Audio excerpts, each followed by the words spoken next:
Welcome everyone to the Over Under Movies podcast, the show where we take a prominent figure or franchise in the world of filmmaking and ask the simple question, are they overrated or are they underrated? My name is Dylan DeAngelis. I'm joined, as always, by my co-host. He is the face hugger to my Ellen Ripley, Mr. Jason Gong. Hello, everyone.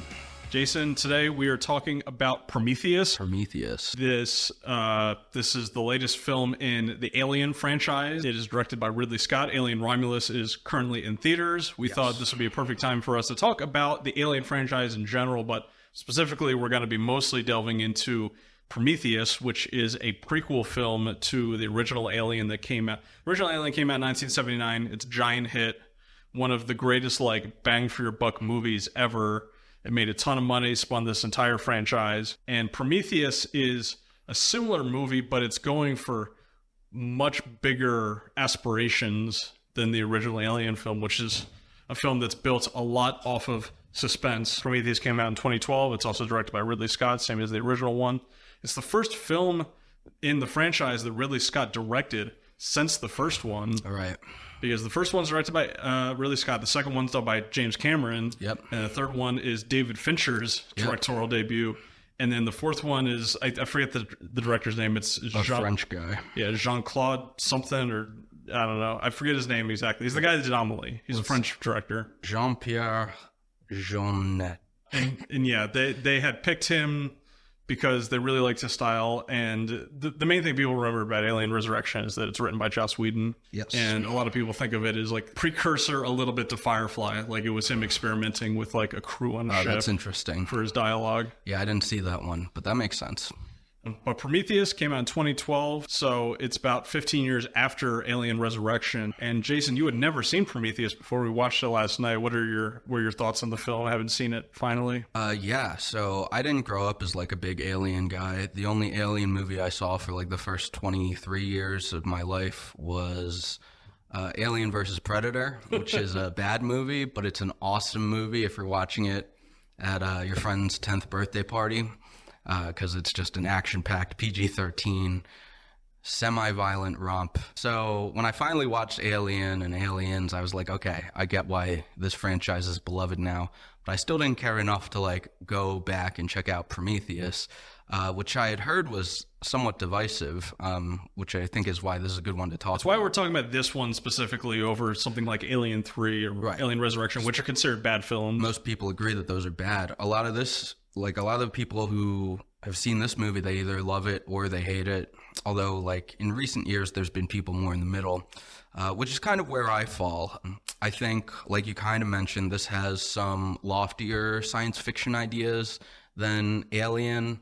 Alien obviously has a lot of symbolism and undertones, but this movie's actually trying to ask big philosophical questions like, where did we come from? And if we could meet our creator, what would it be like to interact with them? That's the main driving plot of this movie, is that they discover that humans were created by this race of aliens, not the aliens, but a race of aliens called the engineers. So they go off to a planet to find some of these engineers. And then eventually they encounter precursors to the aliens from Aliens. It's cool.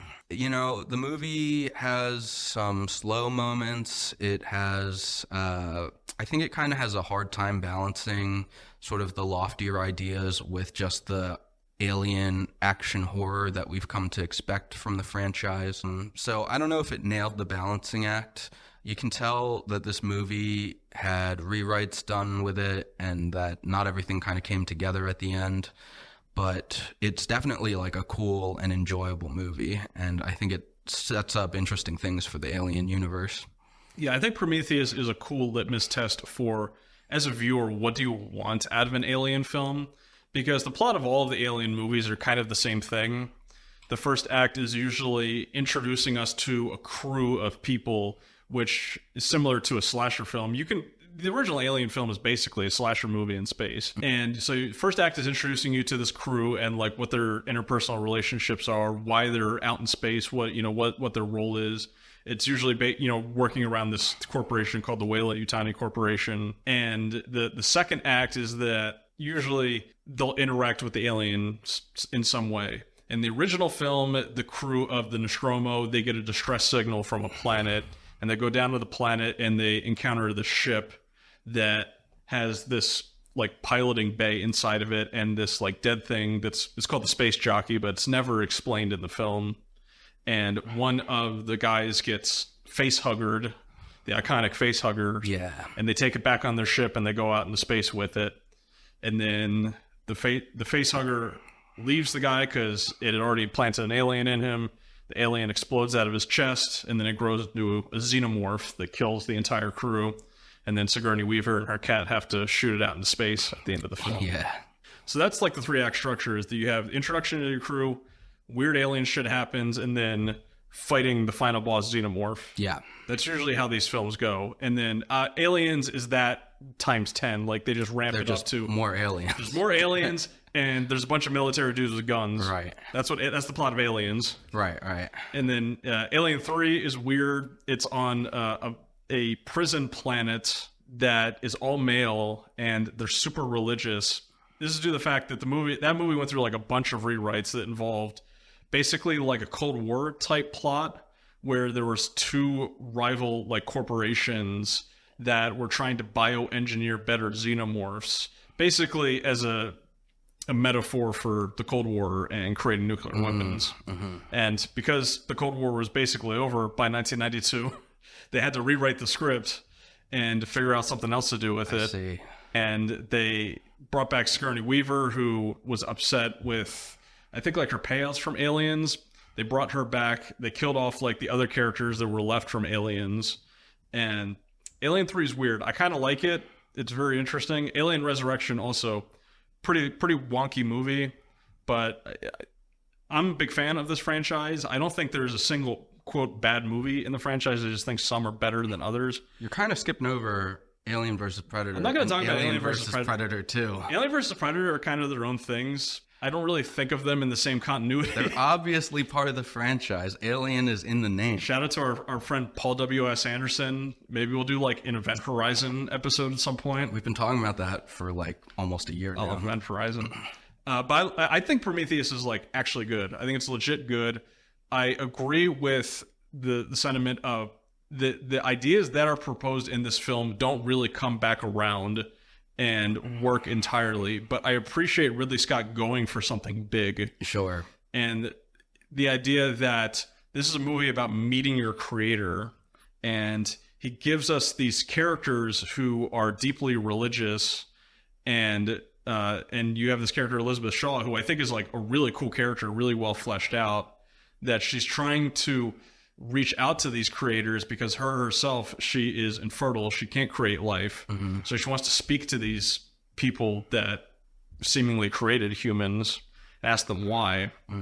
And spoilers for Prometheus, they meet the engineers, or they meet one engineer, and he just fucking attacks them immediately. Yep. It's kind of a subversion on that trope of like the wise, all-knowing creators. This is just a group of more intelligent beings than us that created humans, and it's possible they created like other forms of life. They're obviously creating this precursor to the xenomorphs, right, as well. But not only do you have the relationship between the humans and the engineers that I think is really cool, but the best character in this movie is David, who is played by Michael Fassbender. Yeah. And there are robot characters basically in every Alien film, and usually the robots are meant to be like sidekicks to the main cast. They're supposed to be helpful, but they always seem to have their own motivations. And usually that comes in the form of they place the corporation above anything else. But David is unique in that he seems to have a god complex on his own. I know you haven't seen Alien Covenant, but that's fleshed out even way more in Alien Covenant. Oh, is he in that? Yeah, David's interest in basically being God himself and creating life. Oh, cool. And the idea of humans made robots and the engineers made the humans. Right. So it's like a line of creation. Yeah, there's genealogy there, and yeah, the robots are at the bottom of that chain. And there's kind of this Shakespearean idea of like killing what came before you, killing your creators. And I think those ideas are really interesting, and I really enjoy this cast of characters in general, we can kind of get into the cast a little bit here. Yeah, stacked cast. Absolutely stacked cast. And you're watching the movie and you're going, holy shit, these people are in this movie. Yeah, it's crazy. So let's see. We have the main character is Noomi Rapace. That's Elizabeth Shaw, who you mentioned is like a really good, really well-rounded character. Then Michael Fassbender is David, kind of the breakout star character of this movie. Charlize Theron is in this. I had no idea. She is the not captain of the ship, but she's kind of the leader of this expedition. She's the one that the corporation sent to be in charge. Yeah, the corporation bankrolled this mission, and she's the one that's in charge. Yep. And Idris Elba is the actual captain of the ship. It's their ship his ship that they're all using. Guy Pearce is in this in old man makeup. He is Peter Wayland of the Wayland Corporation. So he has his own agenda for why he bankrolled this. Spoiler alerts, but he is on the ship secretly, and he also wants to meet the creator. Just because he wants eternal life. He's an old man and he's going to die. He's an old rich man that doesn't want to die. Yeah. Logan Marshall Green is in this. He is the lead in Upgrade, which is an awesome, underrated movie if you haven't seen it. He plays another scientist. He is the main character's love interest. Yeah, Dr. Holloway, I think is his name. Yeah. And then Sean Harris is in this as just an angry geologist. He's a very angry geologist. He loves rocks. The character on the team who's like, I don't want to be here. I'm getting out of here. And then obviously that means he is the first to die. Yeah, just dies in the worst way. And then Rafe Spall is the last guy who kind of gets his own section on the Wikipedia page here. He plays Milburn. He is the biologist that gets kind of paired with Fifield, Sean Harris's character. They get separated from the group, and they are the first to be killed by the precursors to the aliens. Yeah, I think that's called a hammerworm. I was reading a little bit online today, like all of the creatures that are not xenomorphs, they all have specific names. Yeah, they're never shouted out in the movies themselves, obviously. Right. I don't even know if the word xenomorph is in any of the Alien films. Oh, any of them? Yeah, that's a good question. I don't know. I'm not entirely sure. The word xenomorph's really cool. All of the designs for stuff are based off of the Swiss artist H.R. Giger, who there is one specific piece of art that he did in the 70s that, if you look at it, the head looks like a penis. Yeah. Which is a lot of his art is very phallic. Right. But it looks a lot like a xenomorph. Like it's just 1-to-1. Obviously, Ridley Scott was like, cool, that's going to be our design for the xenomorph. Yeah, it makes sense. H.R. Giger, he designed really iconic stuff. Did he also work with Ridley Scott on Blade Runner, or was that a different main artist? I'm not sure. Giger's work influenced so much stuff in movies, though. A lot of weird, creepy aesthetics like that. Yeah, it's a really iconic look. And as the movie goes on, they encounter more stuff that's reminiscent of the original Alien movie, and it feels even more Giger-like. So, very cool stuff. I read that there was a lot of practical effects used in this. Yeah, I was watching behind the scenes today on it. A lot of this movie is practical. A ton of this movie is practical, which is really cool. Yeah, they used puppetry and stuff for all those different creatures. Yeah, we could talk about the C-section scene right now. Sure. Which is probably the most iconic scene in this movie, where Shaw gets impregnated by an alien baby. Unknowingly. Right. She has sex with her love interest, but he has been infected. Yeah. He was infected by David. And she has to perform a emergency C-section on herself in this medical device. Yeah. And she's awake for the entire thing, and it's super tense. It's crazy. Almost that entire scene is practical.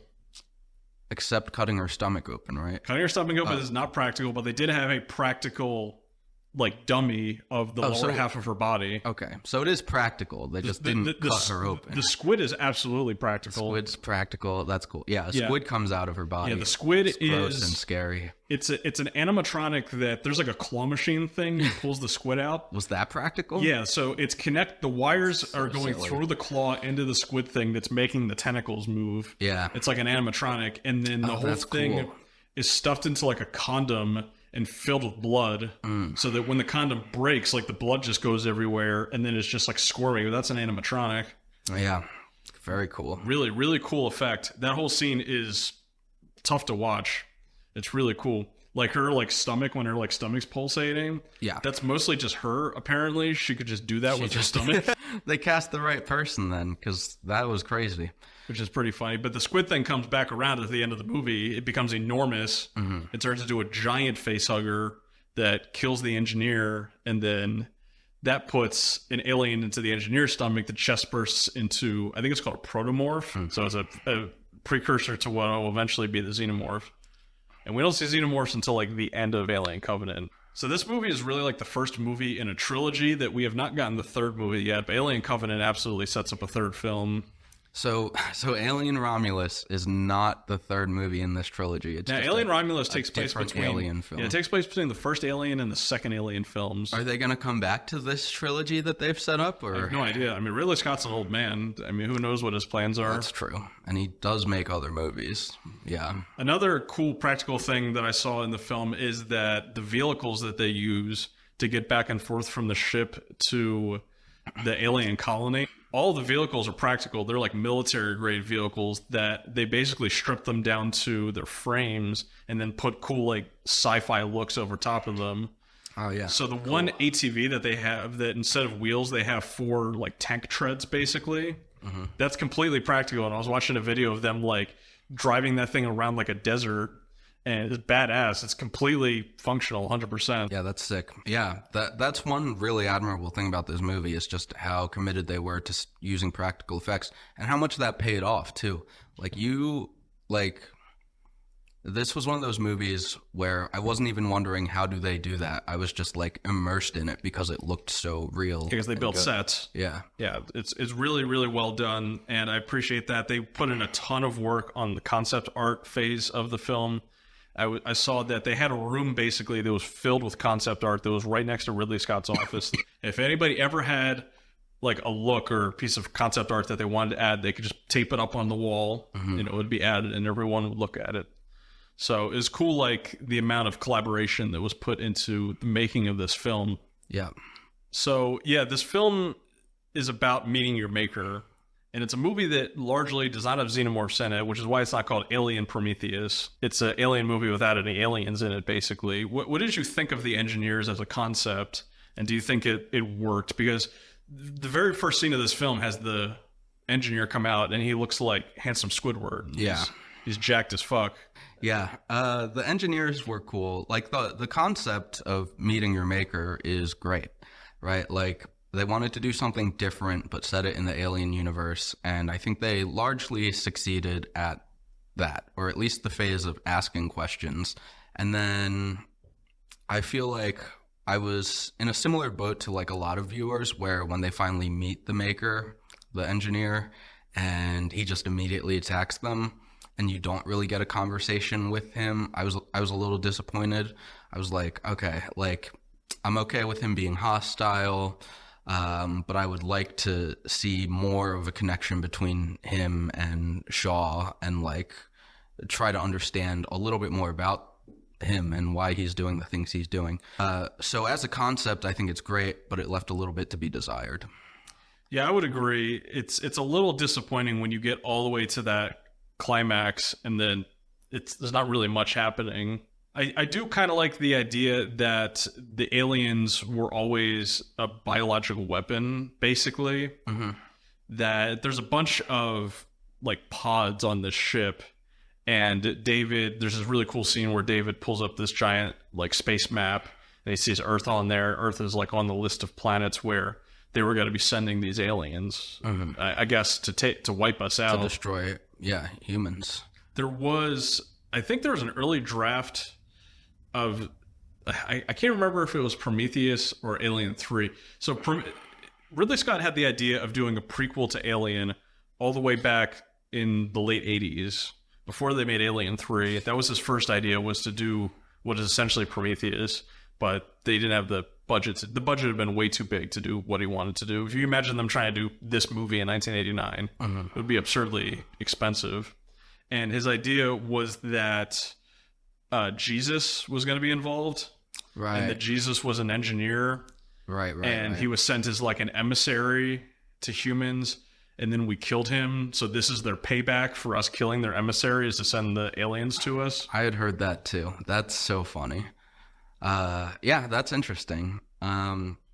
This movie had like a different script going into it, and then it got rewritten by Damon Lindelof, the guy who wrote Lost, and The Leftovers. He's like a super prolific writer at this point. But the script heavy. There was a lot of things that made more sense, some things that made less sense. But I think they kind of explained a little bit more about why the engineers wanted to do what they were doing in that original script, and then some of it got taken out, which is very much like Lost. Yeah, there's real. We don't need to explain everything. Yeah. I see, and I'll talk about this in my argument, assuming I'm doing Overrated, but I think you can have ambiguity in your science fiction movies and ask big questions without fully answering them, as long as you like explore things in a way that feels full. So like Blade Runner 2049, I think those movies are really successful in doing that. They set up questions, they don't fully answer them, but you feel like these characters have explored it to the extent that they can. I don't necessarily feel like Prometheus does that. I think part of it is because the violence and the gore is such a central part of a lot of these films that the movies kind of devolve into that a bit. It kind of sounds like what Alien Romulus is. I was looking, the review scores came out today. I think it's like 80% right now on Rotten Tomatoes. Okay. It originally debuted like really high, and it's been dropping ever since then. Interesting. And from what it sounds like Alien Romulus is very similar to the first Alien film, where it's a lot more suspenseful and it's basically just contained on the ship. Sure. Have you played Alien Isolation? No, but I saw that they talked about it in one of the panels at Comic-Con or something. Yeah, so I mean, it's basically a survival horror game, but you're on a ship being stalked by a xenomorph, which you can imagine this is a cool franchise to like adapt into survival horror. So it sounds like Alien Romulus is kind of like that, and kind of like Dead Space a little bit. Which is a similar vibe. Yeah, I'm excited to see it. It's interesting that they chose to not finish up the Prometheus trilogy and just kind of start, or just, this is like a true, almost reboot of the original movie. It is interesting they went that route. Yeah, I'm curious to see like what Romulus actually brings to the table, because I was also watching a video today on the script that we have not gotten the script ever, but for a while, Neil Blomkamp was working on what was basically Alien 5, and it was going to be a film that was going to ignore the continuity of Alien 3 and Alien Resurrection and be a sequel to Alien. And something that a lot of people don't like about Alien 3 is that Ripley is not the only character that makes it out of Aliens. There's several other characters that survive at the end of Aliens. They get put in cryosleep. However, at the beginning of Alien 3, that ship crash lands and only Ripley is left alive. The other characters die. Right. So this Neil Blomkamp's film was going to basically retcon that and say that no, they didn't die. They actually made it back to Earth. And the Weyland Corporation is actually trying to manufacture xenomorphs or something like that. And it was kind of like a siege on a skyscraper type film where Ripley and a group of mercenaries is trying to stop the Weyland Corporation from breeding these xenomorphs or something like that. Right. The movie, there's a lot of concept art out there for the film. Apparently the final battle between Ripley and the xenomorph is Ripley basically wearing a xenomorph exosuit. Okay, that's pretty cool. And fighting a xenomorph queen with it. Obviously Neil Blomkamp his claim to fame is District 9, which is really incredible. Like the CGI is amazing in that movie. It's really cool concept for a science fiction film. He has not really done anything since then, though. That guy gets attached to like so many projects. I'm pretty sure they were like, this is the guy who's going to make Halo. And they said that in like 2009. Maybe I'm just mixing him up with other people, but I feel like they were going to hand him like Warcraft before the Warcraft movie came out. This guy was such an up-and-comer and then never got to do anything. It's pretty weird. Yeah, he's the guy in sci-fi specifically. Anytime you have some sort of sci-fi franchise or video game sci-fi franchise that you're like, hey, who should we get to make this? Who should make a Dead Space movie? Yeah. We'll get Neil Blomkamp to do it. And then it almost never pans out. But yeah, he had this idea for an Alien movie that he was working on for a while, I believe, and never happened. Of course. And it probably will never happen. So it's a weird franchise that it doesn't all go together very well, obviously. It's like that really basically for any franchise, though, that's been around since the 70s. Right. I would say, like, consistency-wise, the franchise is pretty solid. If you look at review scores, if you look at box office, it's pretty consistent. Every movie in this franchise has made money, even the quote-unquote bad ones. That is impressive. The first two Alien films were made with a total budget of around $40 million, and they made about $400 million at the box office. So they 10x'd their budgets with those first two films. That's so awesome. That's how you create a movie franchise that lasts 40 years later. It's pretty wild. But yeah, I'm definitely excited for Alien Romulus. And for Prometheus, I do respect that Ridley Scott didn't just set out to make an Alien film again. Because it could have, right? Yeah, I agree. Because we're seeing that a lot with reboots and reimaginings. It's like, just make the original movie again. The original movie's good. Just make it again. Make it with a bigger budget and better looking effects. Right, which is what Alien Romulus That's what it sounds like it's doing from like reading some of the reviews. Yeah, but that is something that I think a lot more people are going to be drawn to. I think this movie is going to do better than Covenant, at least. I was talking to a buddy, and he was like, yeah, I turned Prometheus off after, like, the first hour, and then I didn't see Covenant, but I'm really excited for the new one. And so there are a lot of fans of this franchise who kind of do just want, like, the Alien Yeah, they version just want of to see the Alien suspenseful back. horror aspect of it. Yeah, and The I get that. simplicity of it. If you like the simplicity of Alien films, if those are the aspects that you enjoy, you're not going to like Prometheus, because Prometheus is not that. Right. Prometheus is trying to add a lot of, you could say, unnecessary context to what is a simple film. Yeah, and a lot of like philosophical ideology and stuff. I think it mostly works, but yeah, we'll talk more about it. I'm a simple man. What I want to see is an alien fighting a predator. I think that would make for a great movie. They should make the third movie in that trilogy. This Alien franchise is filled with uncompleted trilogies where they just start something new before finishing the last thing. Yeah, they kind of string three movies together that are somewhat coherent. Yeah. Yeah, I guess we can get into objective rating here for Prometheus. I think this is actually an interesting one because it's a film that I feel like the general consensus on it now is that it's a film that's not that great, though there are some people coming back around to it now. It's kind of like Rogue One in that sense, I guess. A film that got panned a little bit when it first came out, but people have slowly come back around to it. But it's got what? It's got 73% on Rotten Tomatoes, has a 64 Metacritic score, got a B Cinema score. So I think Roger Ebert gave it like 4 out of 4 stars. Roger Ebert loved this film. And this had to be, when did he pass? This had to be like one of the last movies he watched. Ones. Yeah. Yeah, it's got a 3.3 on Letterboxd, so just right above the middle. That's actually like quite a good score, 3.3. As an average on Letterboxd, for sure. Yeah, definitely. Especially for a movie that does kind of get shit on a little bit. Like, I do think that there was some backlash to this, both initially and in the years leading up till now, because I think people just wanted another Alien movie. But yeah, what do we want to use as our objective rating? We can go 6.6. 6.6 out of 10. Solid. All right, so Jason, your job is to argue that Prometheus is overrated. What is the argument? Well, I mean, we've kind of already covered it, but I think this movie does posit a lot of questions that it doesn't answer or fully explore.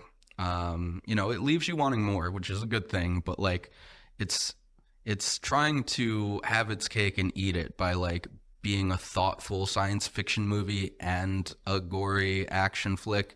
Those two things don't really meld perfectly together in this movie. in a way where I think they meld together well in like Blade Runner 2049. That movie is full of like really good action and really interesting, thought-provoking questions. And like I said, they don't answer all those questions, but they explore them to their fullest extent. My favorite science fiction movie is Arrival, and that movie posits huge questions and also basically answers them, and it's awesome. There's like really amazing setup and payoff in that movie. And so the bar for science fiction for me has been set pretty high just by other better science fiction movies. This has a 3.3. That's a great score for what this movie is. It's fine. It's got good action. There's things that I could like nitpick. You mentioned while we were watching it that there's something called like Prometheus running. There's a part where two of the people are running from a spaceship that's falling down, and they're just running in a straight line, and the spaceship is falling in a straight line. They're very much horror movie characters. Yeah. All they have to do is move to the side slightly, and they would be out of the way. That type of stuff is whatever. It took me out of the movie for like a second, but you know, it doesn't make it a bad movie. There's the first two characters that get killed in this movie are two guys that are so squeamish when they first encounter a dead engineer in the ship that they want to go back to the main ship, back to the Prometheus. Yeah. And somehow they take a wrong turn and they get stuck there while there's like a storm going on outside. And instead of waiting by like the entrance to the cave so they can get picked up immediately, they double back around to the creepiest room in the ship. Yeah, and then they encounter an alien life form, and instead of running away, which you would think they would do because they were the guys who were scared, the guys go, "Oh no, that's kind of cute. What's like, up, buddy? I'm gonna get closer. I'm gonna touch it." And they touch it, and then it kills them. So yeah, there's a lot of like tropes, like stupid tropes that this movie falls into as a horror movie, which isn't usually a bad thing, but when you're trying to posit yourself as a smart person's movie, it becomes a little bit of a bad thing. It takes you out of the movie for a second. This doesn't want to be the type of movie that has audiences like yelling at the screen like, "Oh, stop, look out, turn around, be smart." But it does devolve into that pretty heavily. You can tell that this is basically a script that's been rewritten to death. There are just a lot of different ideas that don't fully come together. And then even aesthetically, I think this movie looks amazing. But, you know, it's the early Prometheus stuff, the stuff that happens when they first get to the planet, and then the actual Giger stuff, they look completely different. It's like almost like you're watching another movie when they go into the alien room. So you can just tell that there's a lot that happened behind the scenes that makes this less cohesive than it could be. So for that reason, you know, I could say that it is overrated at a 6.6. All right. So my argument for underrated, first of all, this film made more money than any other film in the Alien franchise. Made $400 million worldwide. That's crazy. $130 million budget. By comparison, Alien Covenant only did $240. So this movie made way more money than Alien Covenant. And this is without using the Alien name in the title. Yeah. I think that this film is exactly what you would want out of a science fiction sequel or a continuation of a science fiction film. If you look at science fiction novels, oftentimes the first book in the series is setting up some sort of idea or this cool world, and they'll flesh them out a little bit. However, it's usually in the sequels when the author will start to get really into the weeds of the world and the characters, and oftentimes that's where series tend to lose a lot of people, right? Because people don't want to get into the weeds of science fiction worlds. They want the interesting, simple stories. Yeah, like everyone's read Ender's Game, but then not. Nobody's read the Ender's Game sequels. Yeah. And the same thing with the Dune sequels. You know, Dune gets weird. Or if you're talking about like God Emperor, it gets really weird. Yeah. And you could think of Alien as the first book in the series, and then as you go on and on throughout this, they just keep adding more stuff because you need to add more lore. You can't just have a regular old xenomorph at the end of it. I saw in one of the behind the scenes videos I was watching, they talked about how you need to have the xenomorph do something different in each film. So in the second one, you see them moving faster. And in And the third one, it was all about being a quadrupedal or whatever, like walking on all fours, being able to move quickly on four legs. And then Alien Resurrection, they're in the water. There's a whole water sequence in that movie where the xenomorphs are swimming through the water. Cool. Yeah. So they're always just trying to reinvent things in it. What I think is really bold about Prometheus is that the antagonists of this film are giant blue men called engineers. It's not even about the xenomorphs. It's not even about the aliens. This is like a setup to the aliens, which is fucking crazy, like on paper, that Ridley Scott would bring this to the studio and go, okay, I want to make an alien prequel film. There's not going to be any xenomorphs. There's no xenomorphs, yeah. It's about a group of people that are trying to meet God out on an alien planet. And it kind of works. Yeah. And you say that, yeah, the film went through some rewrites. I mean, spoilers, all films go through rewrites. This comes out on the other end way better than previous Alien films. Sure. You can watch like an hour of YouTube videos on the behind the scenes of Alien 3 and how David Fincher wanted to kill himself at the end of that film. He absolutely hates Alien 3. Yeah. And Ridley Scott seems pretty happy with the way that Prometheus came out. And I do appreciate the commitment to practical effects, to big sets. And I think it helps really set the scale and help it feel like you're on an alien planet. I think that's really important to it. Spoilers, I guess, for Alien Resurrection. Winona Ryder is the robot in that movie. I had no idea. She's really short hair. If you're into goth chicks with short black hair, that's the film for you. Yeah, we'll talk about her more on our Beetlejuice podcast. Yeah, Beetlejuice pod, be out. which we have not recorded yet, but that'll be out soon. Yeah. But especially on rewatch, this is just a film that I appreciate more and more each time I see it, because you can see the level of detail put into it, and I think the film really works. I don't think it drags at all. It's kind of a long movie, and I think it's paced like fairly well to the point where you get to the end of it, it's a little disappointing that there's no real payoff to the engineers themselves. At least you have that cliffhanger of they're going to go to the engineer planet now. Yeah. And Alien Covenant, spoilers, takes place on the engineer planet. That's cool. And shit goes down in that movie. I actually don't think Alien Covenant is very good. But but Prometheus it's such a wacky concept on paper, and the fact that it works at all is impressive. And I think it works really well. And yeah, it's a movie that made a lot of money, and it's got pretty good critic scores too. I think this is a film that just over time, for some reason, people have soured on. Yeah. And there's definitely a section of film Twitter that I've noticed this week, because everybody's rewatching the Alien films this week, that a lot of people are like, listen, Prometheus is good. Yeah. Don't let anybody tell you that Prometheus is bad. People are trying to give it its flowers now, which is nice. It's always cool whenever we see these sequels or remakes or whatever come out, and then people go back and watch the old ones.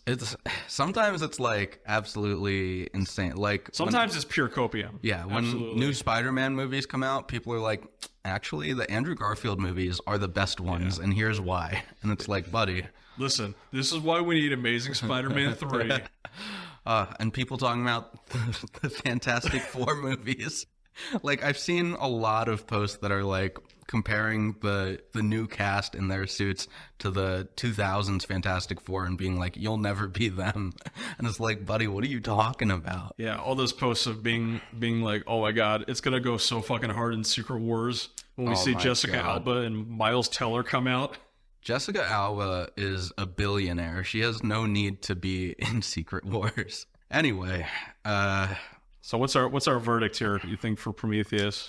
Oh, at a 6.6, this movie is a little underrated. Yeah, especially because, I mean, you were somebody that hadn't watched it before, so I'm guessing a lot of your opinions on it were formed based on what you heard other people talking about it. I really didn't pay much attention to this movie at all, but I am glad that I watched it. I would put this at like a 7, even like a 7.5 or somewhere in between. Does this film make you more interested to see Alien Covenant and the other Alien films that you haven't seen? Because I think you said you've only seen the first two. And Alien vs. Predator. Well, it makes me want to revisit Alien vs. Predator for sure, because it seems to retcon the alien origin from that movie, which is that the predators bred the aliens to create the ultimate prey.